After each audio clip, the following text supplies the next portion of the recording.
everyone, today I'm going to show you how to make these super cute bullet bows.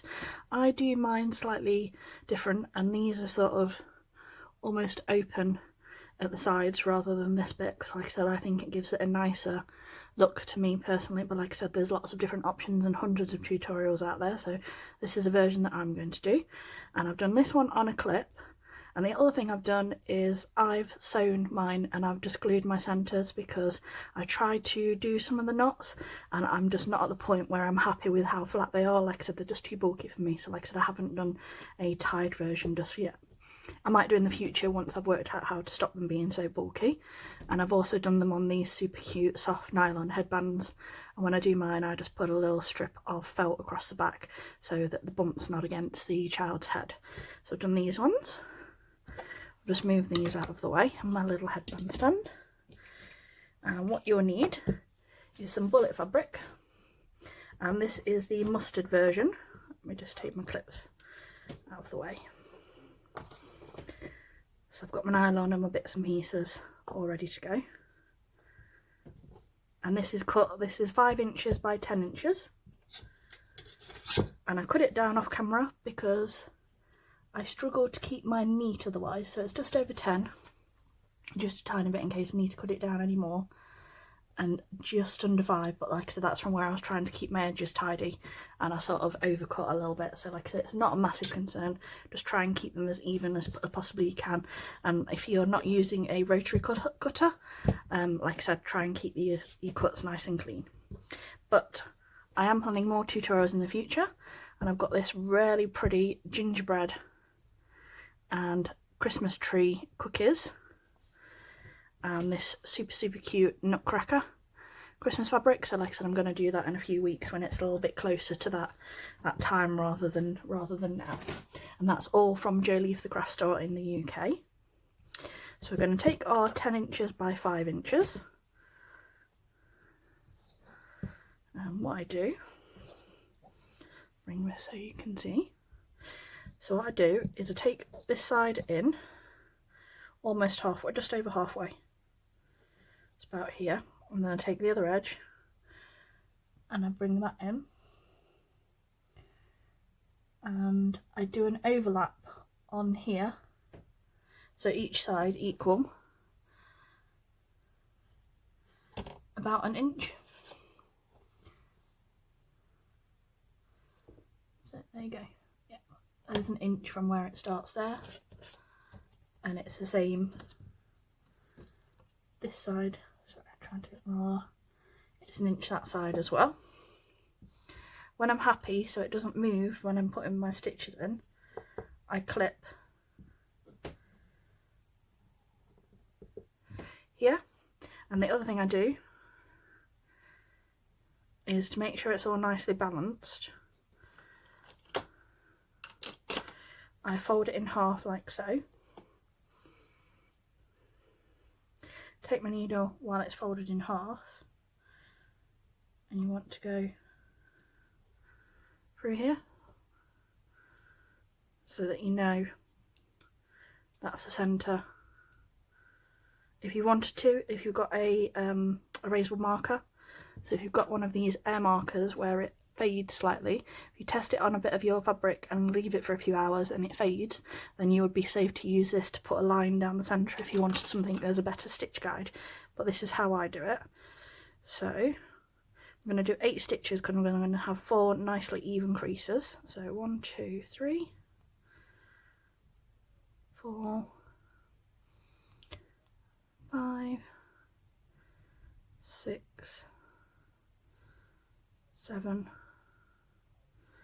8, and as you can see, you've got 1, 2, 3, 4 creases. Then I'll pull that all the way through and I'll show you both sides. So 1, 2, 3, 4, 5, 6, 7, 8, and on the back you'll have 1, 2, 3, 4, and try and make them as even as possible. The more even you can get your stitches and your spacing, the nicer your creases will be, and it will give you a more uniform and nicely sort of balanced look. As you can see, all my creases are the same height and they are roughly the same on the back, and again that just gives your bow a little bit more structure, and it will sort of stop some of the floppiness and things like that that you can have in some. So pinch that all together like so and wrap that round. Do it nice and tight so it holds tightly. Okay. And I wrap that round a good couple of times. This is extra strong polyester Gutermann thread, and this is what I use, and I use mine doubled, and it's really strong. As you can see, I am pulling that with some serious force, adult strength, and it is not coming loose, so you won't have any issues with it. So just take that around the back, because the back of the bow is where these lines are here, and then just do a little stitch off in the back.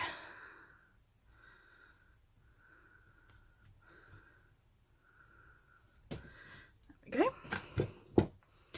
Can cut that excess off, pop that out of the way.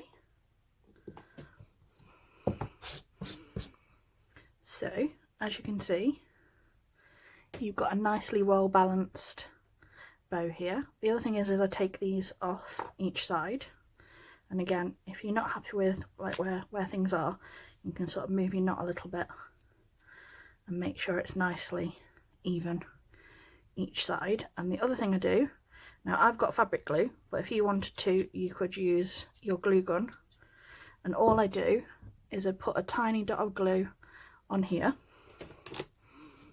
So this is my fabric glue, this is my E6000 and E6000, and it doesn't mark or stain fabrics, it doesn't show. So once it's dried, you won't get any glue marks or any glue stains, and that's what you want. And again, before you do yours, test it on a scrap you've got somewhere and make sure that it doesn't leave any marks, you can't see it, and it doesn't leave you any residue, because you would hate to have like a glue stain showing through there. So like I said, double check that you're not going to have that issue before you try any of these glues. Most fabric glues don't. There is the odd one that does, so like I said, just check on a little bit of a scrap before you do this bit yourself. I'm just going to clip this here, and I'm going to do exactly the same on this side. Just that sort of inch overlap that we did when we first folded it. Just there. And again on this layer as well. Okay. And the other thing is the cleaner you cut when you originally did your bow, the less likely you are to see the edge underneath, and that's what you don't want. So like I said, the tighter you can keep your edges and the nicer cuts that you can get, the less likely you are to see the layer beneath. So that's what I play around with. I'm just going to play with mine a little bit because I think it's a little bit off to one side, so just going to move that slightly. There we go. Sometimes it is my own personal paranoia, you know what we're all like, we're all our own worst critics. It's always the way. So I'm going to leave the clips on while I put the nylon headband on. And this is back, like I said, that's where the edges of the inner bow is. I've got my nylon headband. We want to glue it so that the curl is facing upwards towards us.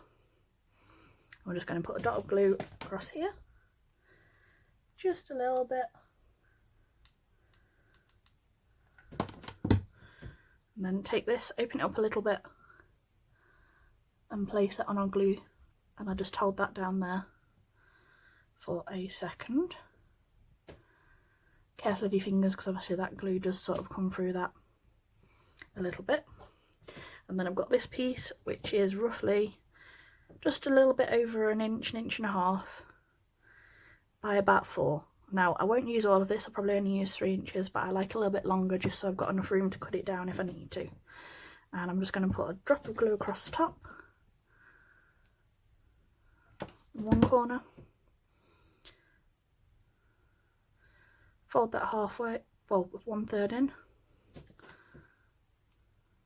a little bit that side, and bring this one in, so it's just over. And we're going to do the same the other end. Put that in, touch of glue just at the top there. A little bit of glue here.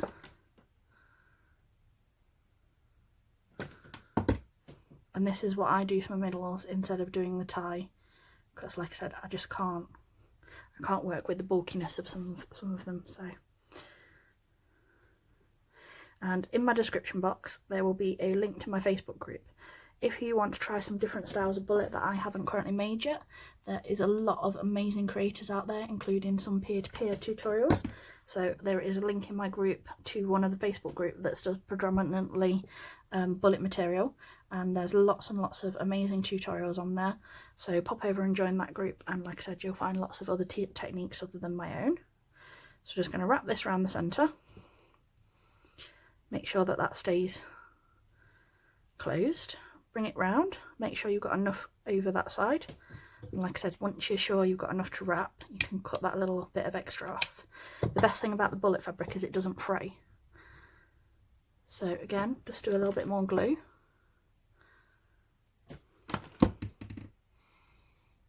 Quite enough there.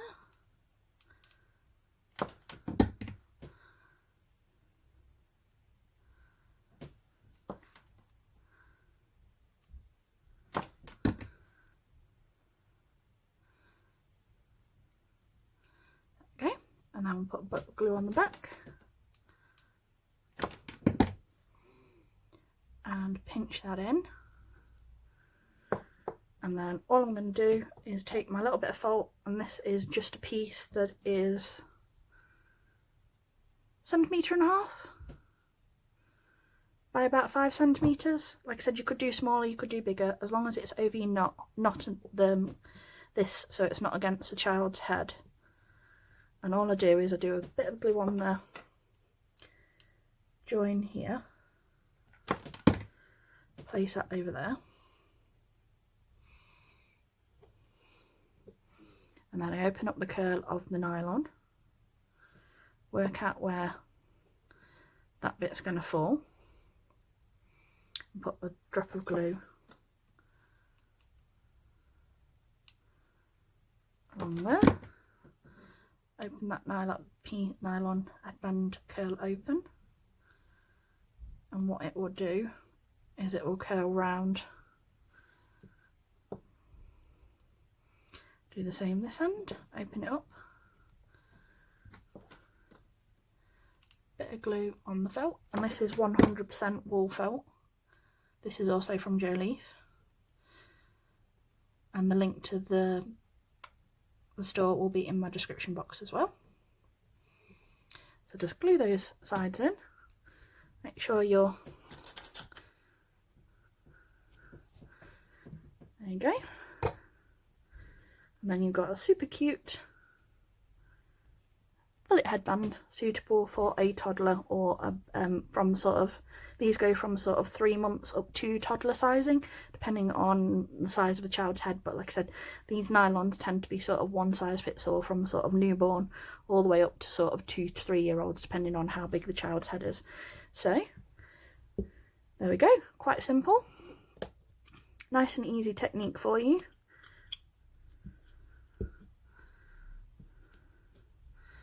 And that's what it looks like. So thank you for watching, hopefully you found this useful, and I'll speak to you all soon. Bye!